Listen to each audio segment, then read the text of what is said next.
Thank you, everyone, for joining us for the next in our series of Interspiritual Luminaries. And we are delighted to have Susan Katz Miller with us today. And Jeanette will be, and Jan Lundy and Jeanette Banishak of the Spiritual Guidance Training Institute. And we will be fielding questions today. And we will also be posting this video. If you can't stay to be with us for the entire time, we'll be posting the video in its entirety on our YouTube channel and sending it out to our subscribers. So Jeanette, I turn it over to you to give us an official introduction and welcome to Susan. All right. Hello, everybody. Good morning or afternoon, depending on where you are. Thanks for joining us live and then perhaps later on video. We are so excited to have Susan Katz Miller with us today. We've had this plan for a long time, far before the pandemic happened. And so I'm imagining that some of the conversation today is going to be relevant to our times, to these difficult moments that all of us are living in. I wanted to start with a bio and then get us going with our first question, Susan. Susan Katz Miller and her husband settled in Washington, D.C. with her 2 children. And she serves as board co-chair of the Interfaith Families Project of Greater Washington, D.C. She later founded a national support group for families celebrating more than one religion, the network of interfaith family groups on Facebook.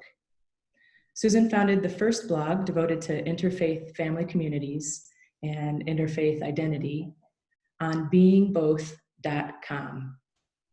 She was a regular interfaith advice columnist for the Jewish Daily Forward's weekly feature, The Seesaw.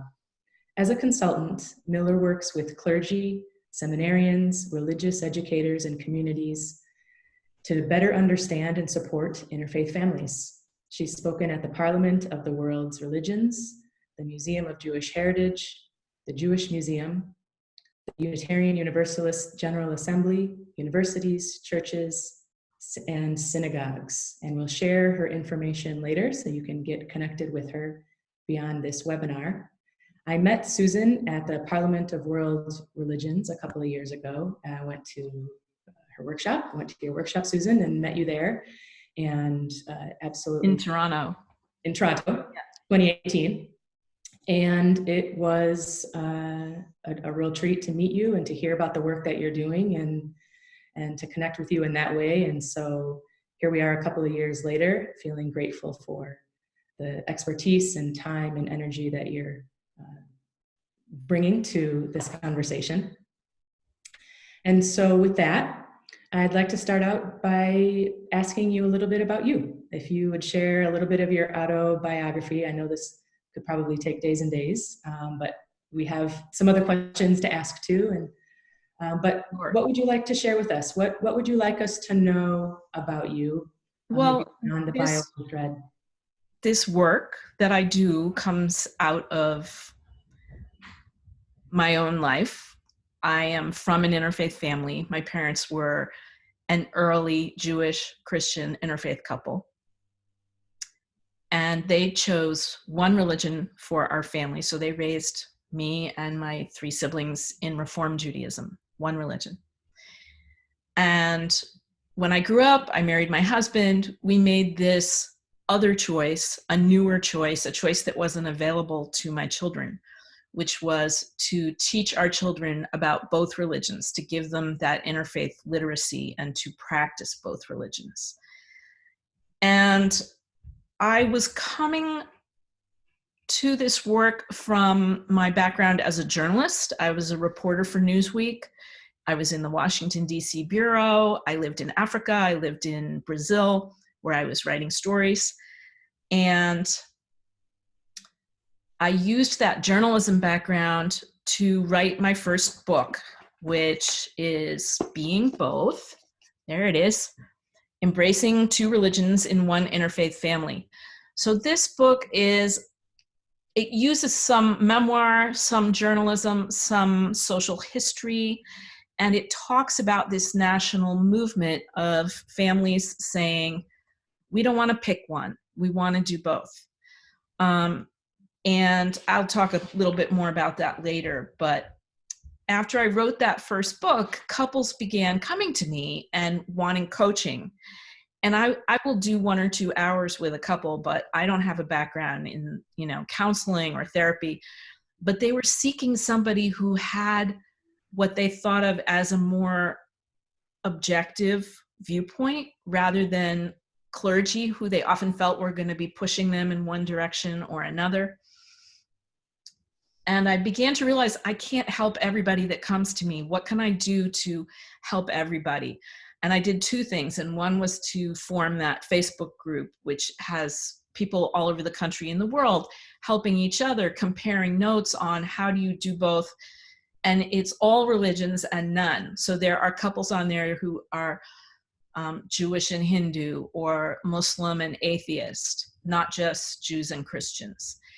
And the other thing I did was last year, a year ago, I wrote a new book called The Interfaith Family Journal. And it's actually a workbook that you go through with a partner or with family members to help you figure out what pathway you want to take. What is the best way for your family to be successful as an interfaith family? So it's not about the doing both pathway. It's open to the idea that maybe you'll pick your religion, maybe you'll choose your partners, maybe one of you will convert, maybe you'll do no religions, maybe you'll do all religions, or maybe you'll pick something new together that will work for you. You'll become Unitarian Universalists, or you'll become Quakers. These are pathways that interfaith families have gravitated to historically. So that's a little bit about what I've been up to for the past 10 years. It was 10 years ago that I started my blog on beingboth.com. And then out of that grew the 2 books and the various groups. I would point out, I am no longer the board co-chair of the Interfaith Families Project in Washington, D.C. That's the community here in D.C. where families are raising children with education in both Judaism and Christianity. I did raise my children in that program, but they've graduated, and I've been doing more national work rather than focusing on our local group. Thank you. I am finding myself getting more and more excited, and thank you for the work that you're doing in the country. Questions, I bet, already. People always do. Yeah. Because this is being recorded on April 9th, we are in the middle of a global crisis. We are grieving. We have anticipatory grief. Some of us are innovating and being creative in new ways. And I'm wanting to check in a little bit about some of these issues related to your work and related to you. Susan, how are interfaith families affected by the pandemic this spring? I think for the most part, it's strange to talk about interfaith families, to talk about anything else right now and not acknowledge that we are living through this extraordinary time. All of us, whether you're in an interfaith family or not, we are grieving. We're grieving the loss of friends and family, the loss of jobs, of savings, of the celebrations we looked forward to, like graduations that will have to be in a very different form. The inability to hug each other, to be in that kind of physical community. And that has a very strong effect on religious and spiritual lives when we can't be in physical community, especially this week when we have Passover, which started last night, and Holy Week, which goes all through this week. And for Muslims, Ramadan is coming up in 2 weeks. So I know a lot of my Muslim friends are already trying to figure out, how are we going to do iftars, which are traditionally you get together with the extended family, with friends. And so all 3 of those religions that are interrelated are grappling with this right now. And for interfaith families, I think on the one hand, I think interfaith families may have an advantage in dealing with this because we have always been forced to kind of think outside the boxes of traditional religious practice and to innovate and to envision and to discern what parts of traditional religious practice do we want to keep and which parts are we willing to let go or do we need to let go. And I think now with the pandemic, every religious institution is having to go through that same process of figuring out what is essential, which of those essential things can we do right now, what new things might arise from this, which could be positive. A lot of us experienced a Passover Seder last night with family from across the country on Zoom. Now, usually I have a brother in California. Usually I wouldn't be able to have Passover with him. But now through Zoom, all 4 siblings were able to be together. So that's a small positive that comes out of really the trauma that we're going through. And I think for interfaith families also, there are particular challenges that have arisen from this. For instance, this week I heard from a Christian partner who normally has Passover at their Jewish in-laws every year. And suddenly they weren't able to do that because of lockdown. So suddenly this Christian partner felt they had to make a Seder with all of the trimmings and was very worried about doing it in an authentic way and honoring those traditions. And I think a lot of other interfaith families, this was in an online group, kind of chimed in and said, you know what, we're all doing our best. We're all doing what we can. If you don't have a Seder plate, get a paper plate and have your kids draw the symbols. That would be utterly charming and not something normally that we would do, but it's going to work. Don't worry, it's all going to work. And I think, you know, everybody was worrying about those kinds of things, but for interfaith families, it can be a heightened concern because you've been told that you're going to water it down, you're not going to do it authentically. Authentic is always a red flag for me. Authentic to what period, to which culture, to what geographic region? It can be a bullying word almost. So I think sometimes it's harder for interfaith families to feel permission to innovate because they're fearful that they're going to have those accusations of watering down and not being authentic. So that's been a challenge. But I would also say that these times remind us of the importance of the religious and spiritual wisdom and knowledge that our elders have. And especially when we're separated from them, you're thinking, oh gosh, I don't have grandma's recipe for the Easter side dish that I want to make. And you might phone her, whereas normally she would just make it and you wouldn't think about it. But suddenly we're realizing which parts of those traditions we want to capture, to internalize, to embody before we lose those elders, which is also kind of a specter right now that we're all worrying.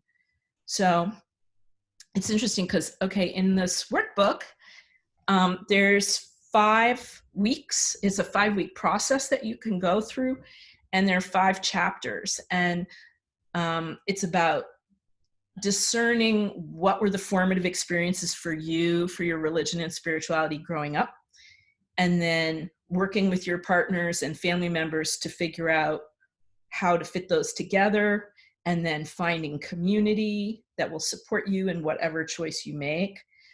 And then life cycle ceremonies, marriage, coming of age, birth, death. But the last chapter is about reaching out to extended family. And treating your elders as interfaith ambassadors and teachers, even if you didn't pick their religion. So it's a way to sort of cultivate a positive connection with elders in the extended family who may represent multiple religious viewpoints and may or may not represent the one that your family is affiliating with or the ones that you're affiliating with. But they can still pass down recipes and stories and poems, all of that multisensory stuff. And I think we have a heightened appreciation for that multisensory stuff because on Zoom, we don't get it. We don't get to smell, grandma's chicken soup. We don't get to, taste your hot cross buns on Easter, whatever it is. So those are some ways that, I've seen interfaith families being impacted and how this pandemic is also affecting the way that I think about some of these issues.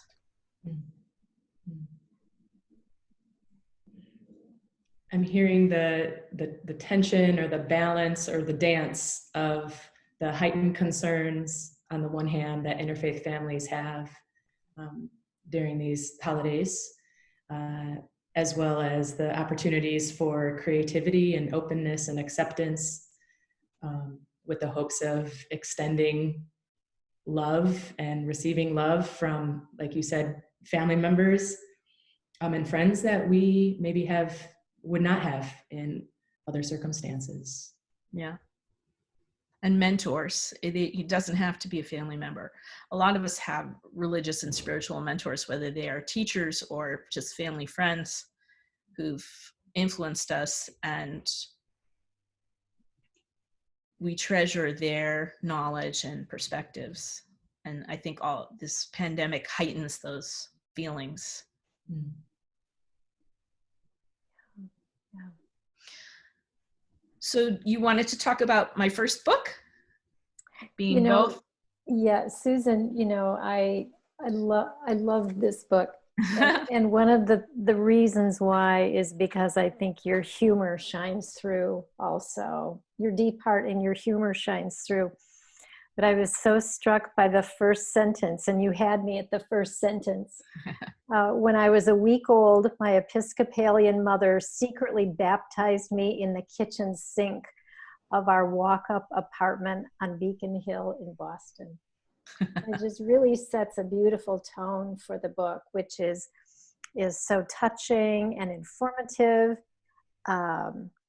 adventurous and innovative, and yet you bring this warmth of humor of family into it all the way through too, which I've so appreciated. I was just wondering if you could tell us a little bit more about your upbringing, your parents hailing from two different traditions, and then the role that your mother took in all of that, because so often, at least from what I understand, it's the mother that often determines the spirituality of the home, the spiritual persuasion of the home. So maybe because not everyone has read your book, if you could just say a little bit more about your childhood growing up in that way and how that inspired you to make the choices that you did in your marriage, then also in the raising of your children.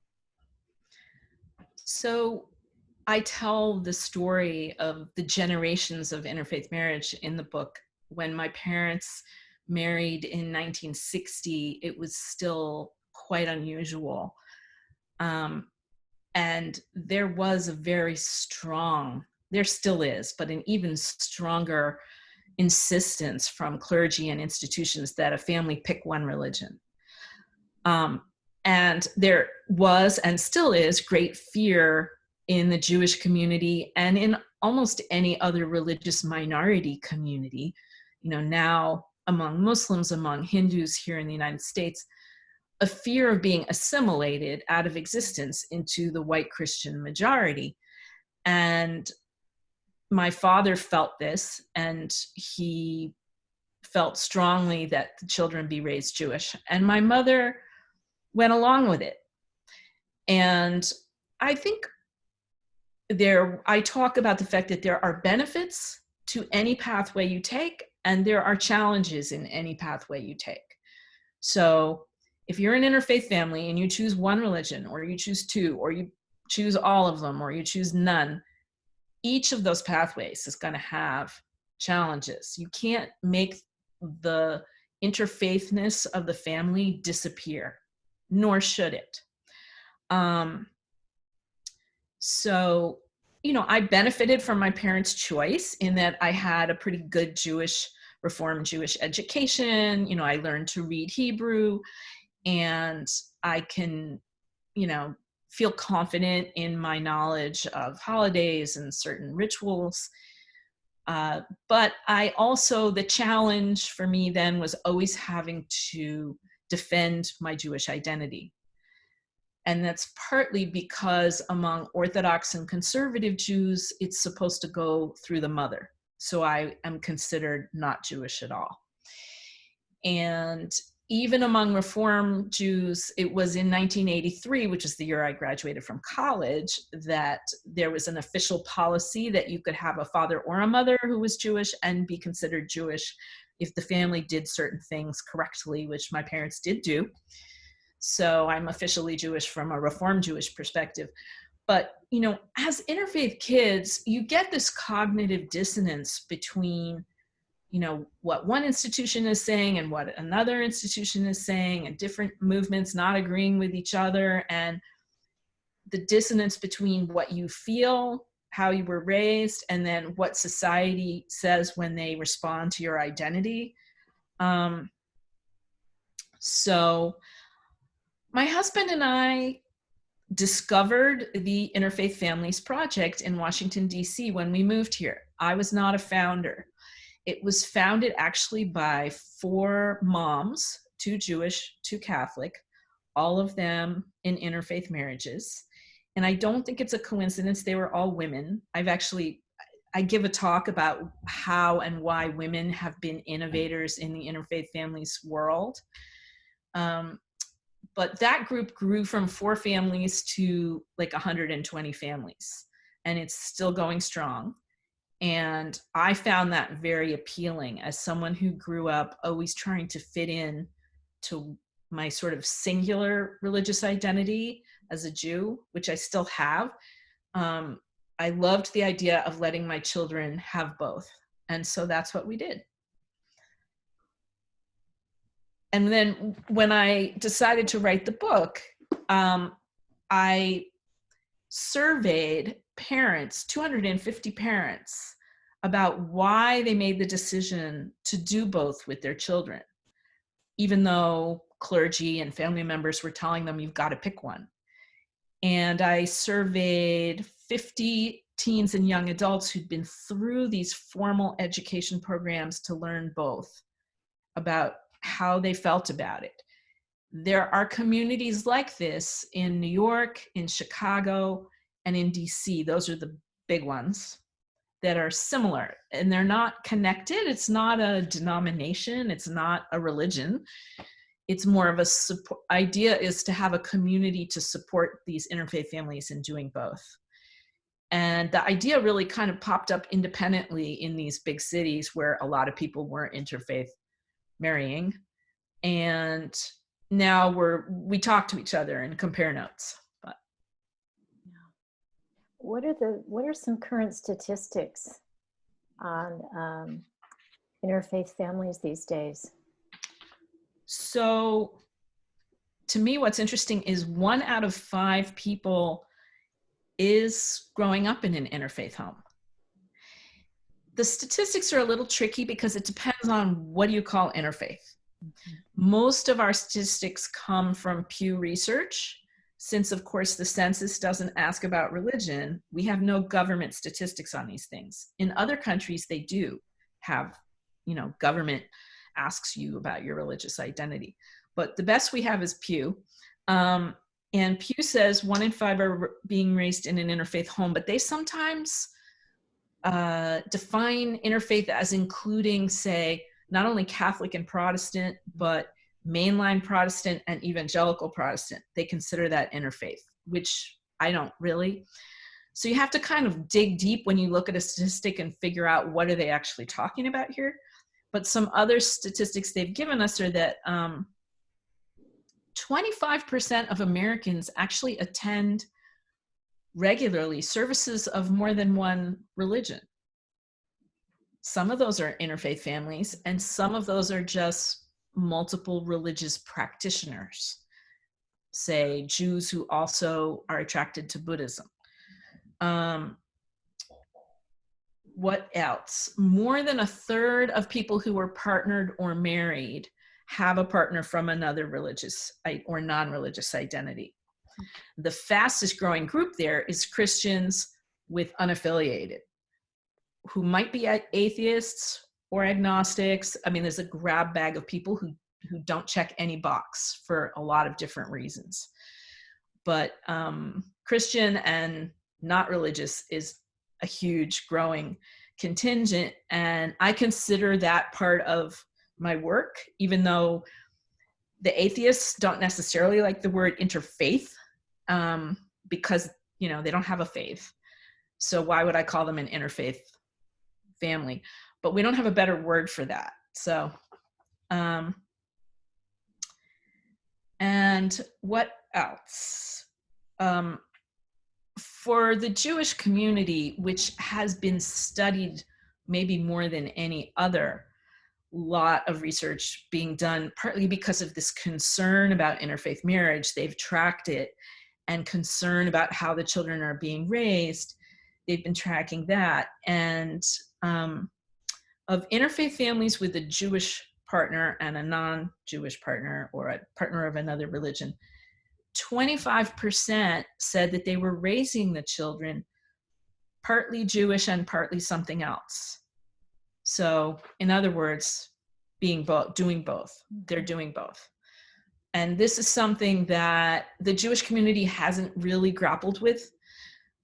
Certainly when my book came out in 2013, it was very controversial. People didn't necessarily want to hear about the families doing both, but the fact is that's what people are doing. So Thank you. Yeah, that's good. That's journalism right there, right? yeah. You were touching on community a bit, and the folks that you surveyed, who knows if they know each other? I don't know, maybe you know that answer. But a lot of people who find out about the SGTI do not know that there are possibilities like being both or being more than one or being none. And so the question that I have is, because this is the question that a lot of people who we know have, is what is it like to create a community based on being both or all or none? And where is the community today and how is it doing? So all three of those questions, or anything else that spurs your imagination. I was invited to write an academic paper for a journal a couple of years ago on the sensorial nature of interfaith family community gatherings or worship. I don't call it worship. In my community, we call it a gathering.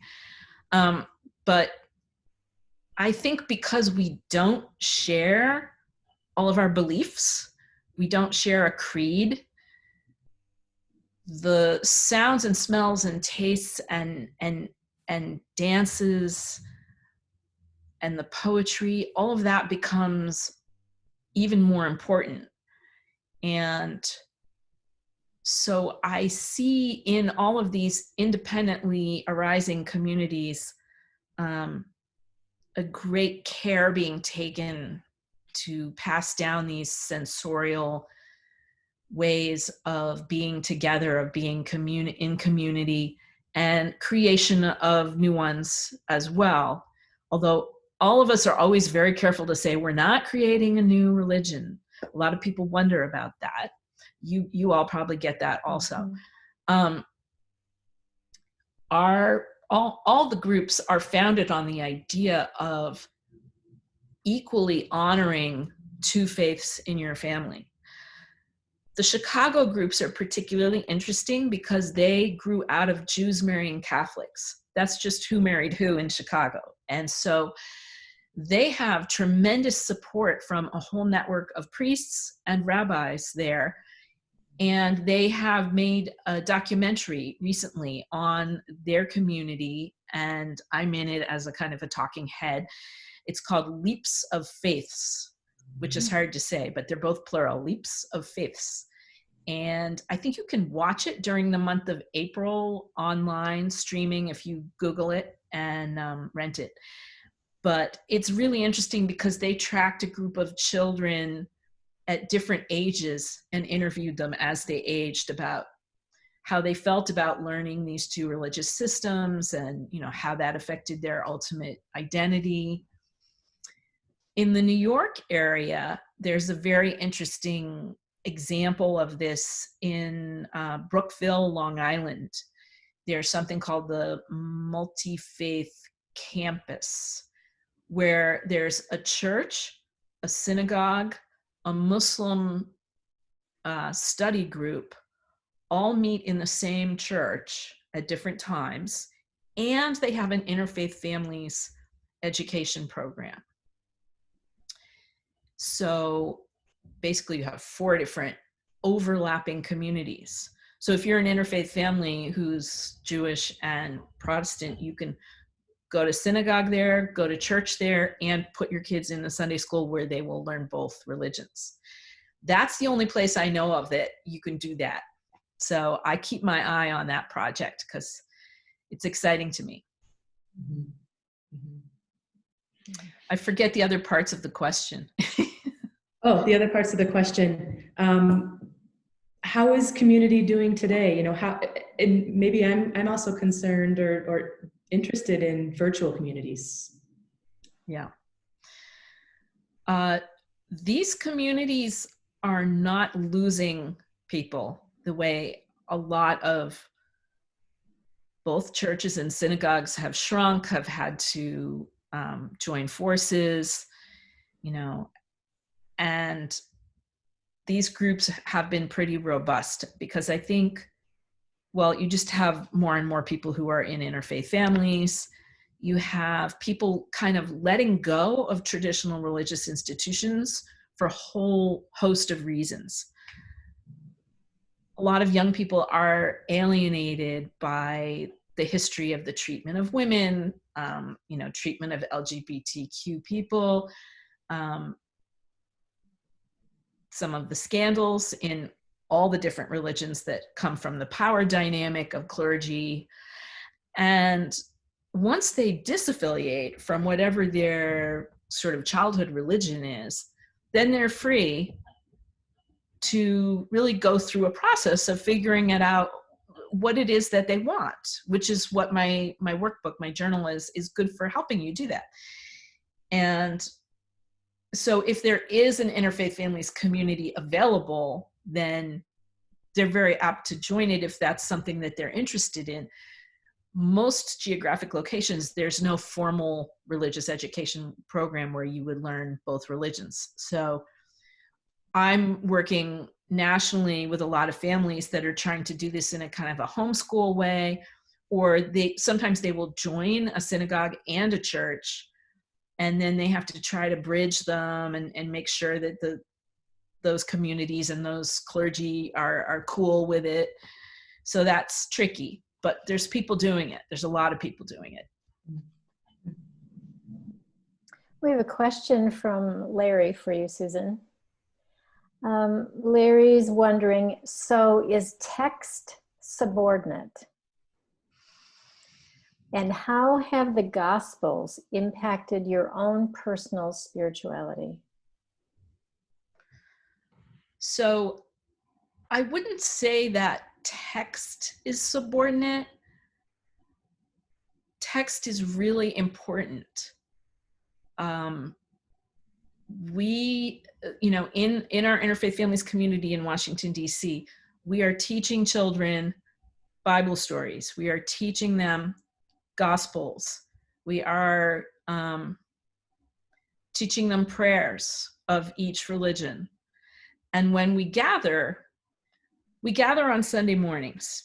And the first 45 minutes is what we call the gathering, which you might call worship. I don't call it worship because we don't all agree about God. We don't all agree about our religious identities, but we reflect, we sing, we have rituals, and we always say the Shema, which is the foundational prayer in Judaism. And we always say the Lord's Prayer. And so the children grow up, they learn those prayers and others. What we don't do is tell them this is the truth. We say these are the stories of Christianity. These are the stories of Judaism. You will grow up and make of it what you will, which is what all of us do when you think about it. It's not just interfaith kids who have this terrible burden of having to figure out what they believe, why they believe it, how they want to practice. All human beings have to do that. I mean, a lot of us just stick with what our parents taught us, or we just fall away from it and don't bother with it. But a lot of people are out there seeking and changing. Here's another statistic. Pew Research tells us that 1 in 4 Americans do change their religious affiliation. It's a quarter of us. So that's a lot of people. So part of what we do is kind of normalize that seeking in our children, that it's not that you are in a state of confusion and have to get it figured out. It's that religion and spirituality is inherently a process of questioning and seeking, and this is normal. And you are enriched by having 2 traditions represented in your family from which you can draw. And you can, so part of the thing that's tricky for a Jewish and a Christian community is that those of us who grew up Jewish have to become comfortable talking about Jesus. And we didn't grow up doing that. It's almost like you weren't allowed to say that word.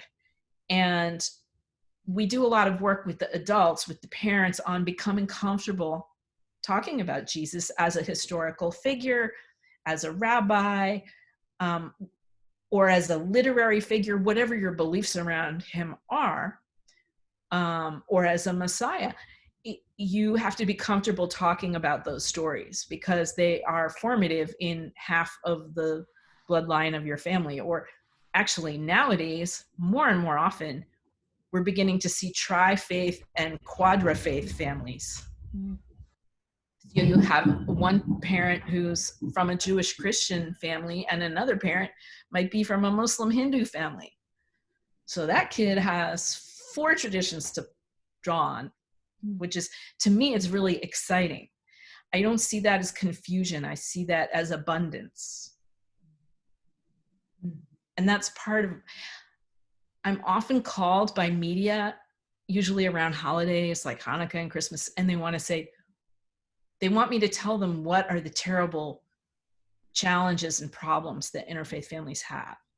They'll say, like, what are the 3 hardest things for interfaith families? And I always say, I'm not going to tell you unless you also write down the 3 best things, the 3 benefits, the 3 abundances that we have. I insist on this positive way of looking at it. And I think that's partly because my interfaith family growing up was very happy. And so that's kind of colored the way I approach it. But it's also as a journalist observing hundreds of families like this now, I see a lot of the benefits. I see how it forces a couple to communicate on a deeper level than they might have if they were both the same religion and they make assumptions about each other. You can't really assume, so you have to communicate. And that benefits the relationship and it benefits the family. I think I went off topic on that question. No, I'm really struck by that myself, how beautiful that is. I've witnessed it in friends, not so much my own family, but friends who, young marrieds who they come from two different traditions, and they talk about that they've had to sit down and have these discussions about what do each of us believe and what's important to us, and what messages do we want our children to have. And they've made conscious choices, and I think their relationships are definitely stronger because of it. So thank you for pointing that out. Yeah. I don't know if you have another question, Jan, but I have a follow-up question from that comment. Made me Sure.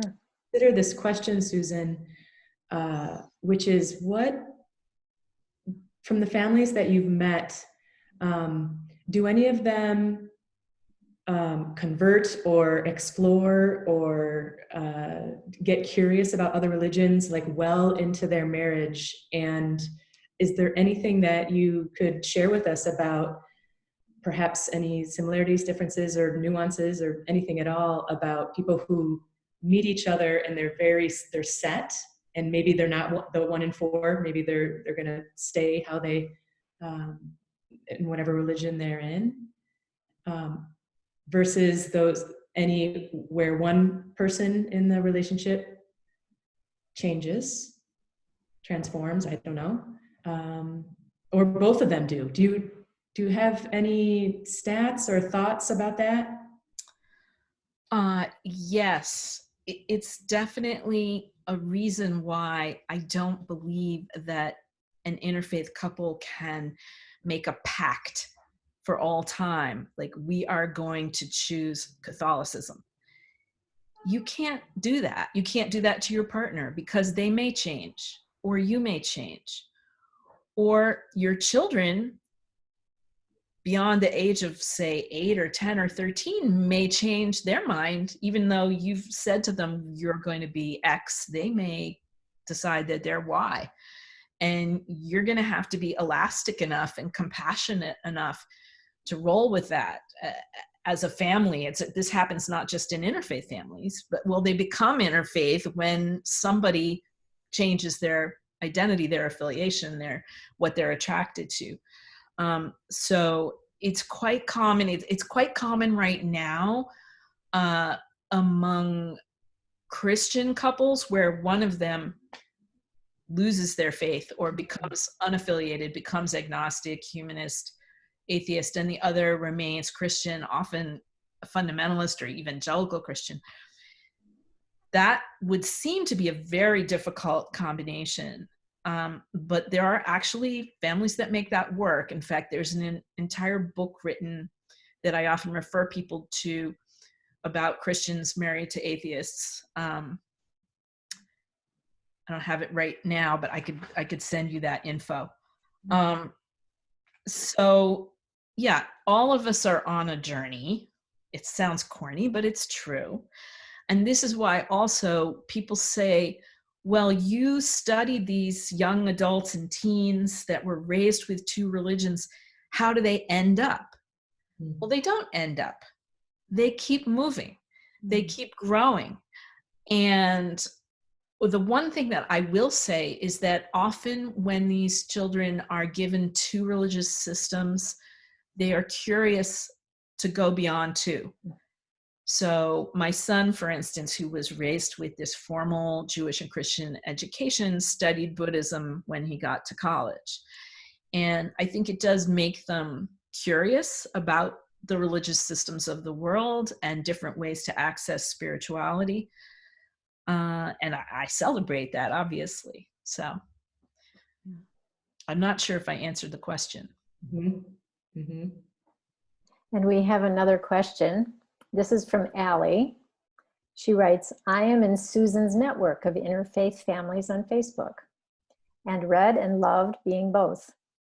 I am so energized by this movement for my own family whenever I interact about this with her or other communities, and I'm very excited to watch leaps of faiths.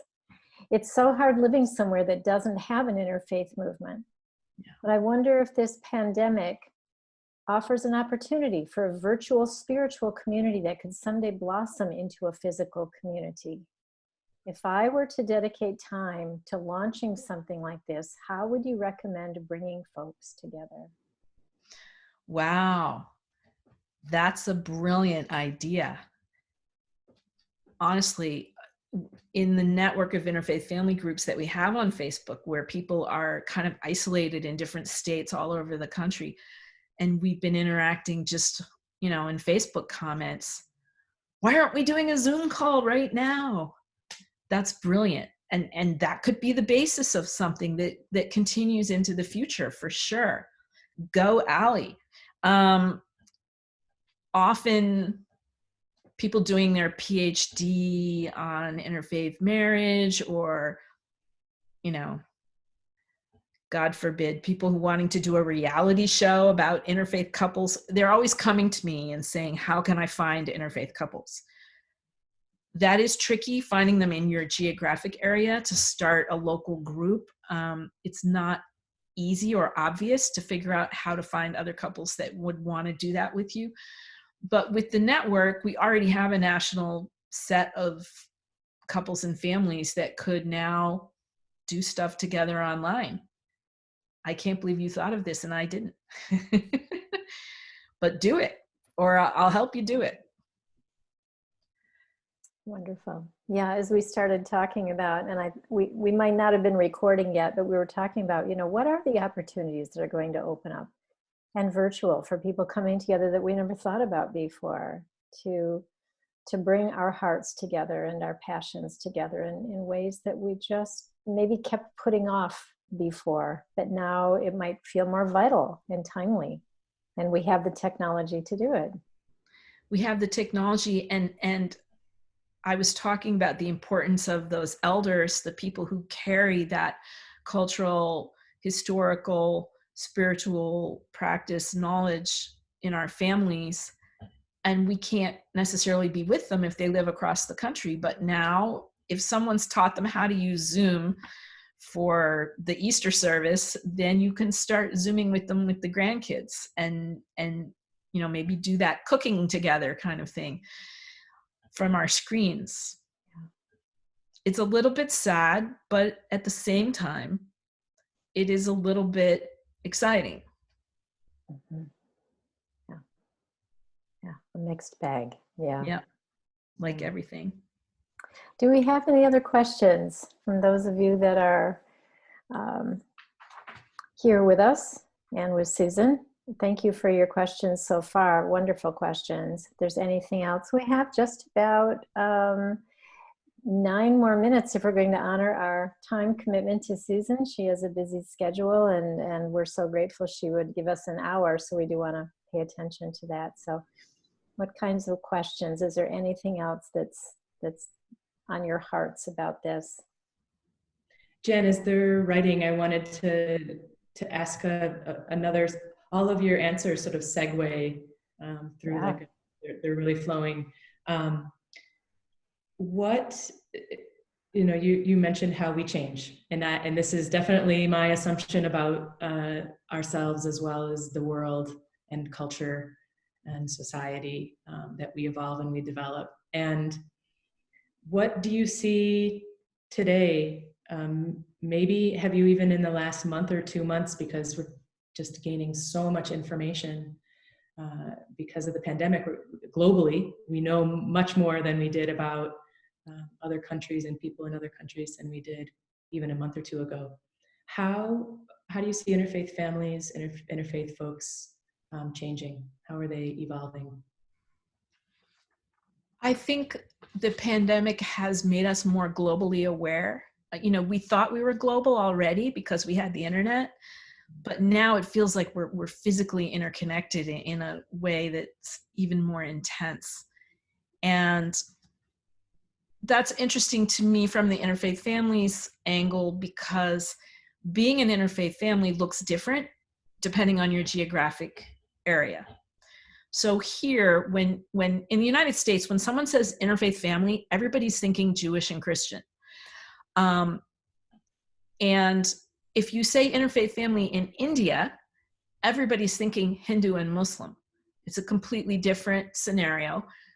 Whatever religious communities have lived side by side everywhere in the world, there's always an overlap. There's always people who fall in love. There's always going to be people bridging those religious communities. So I'm in touch with people around the world who are looking at this from different viewpoints with different religions, and what commonalities do we have and what differences do we have. Each kind of pairing, or sometimes it's a throuple now, of religions has a different set of challenges and a different set of synergies. So Judaism and Christianity, we share the entire Torah, the Old Testament. We share all those stories. Our DNA is interlinked, and that is both a benefit because you have overlapping content, and it's a challenge because it's like a sibling rivalry thing. There's been a lot of dark history there that we have to eventually kind of deal with.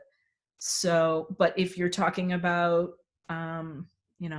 Buddhists and Muslims somewhere in Southeast Asia, that's a whole different set of circumstances. So it's hard to generalize without being kind of Christo-Eurocentric, which I try not to do, because I find it very enriching to think about it more globally, especially now. Thank you. Well, Susan, as we wrap this up, do you have any very specific final thoughts or a heartfelt message you would like to share with our viewers today?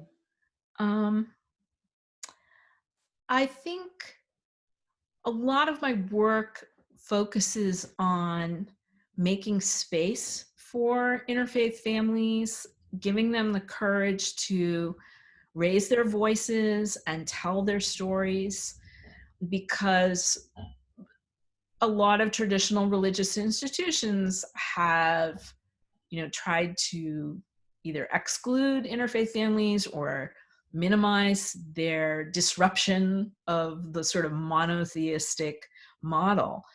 And we are becoming important numerically. In a progressive Jewish community these days, you may have half of the families or more will be interfaith families. And I'm really interested to see how that's going to affect these traditional religious institutions. I think there will be positive effects as well as possibly negative effects. But it's not going to be all negative.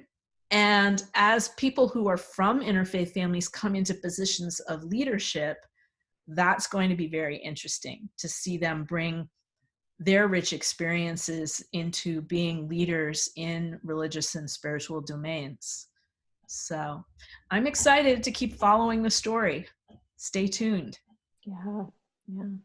Thank you. Thank you for your faithfulness to this. It's beautiful. And we're very fortunate to have you keeping your finger on the pulse of what's happening for the rest of us.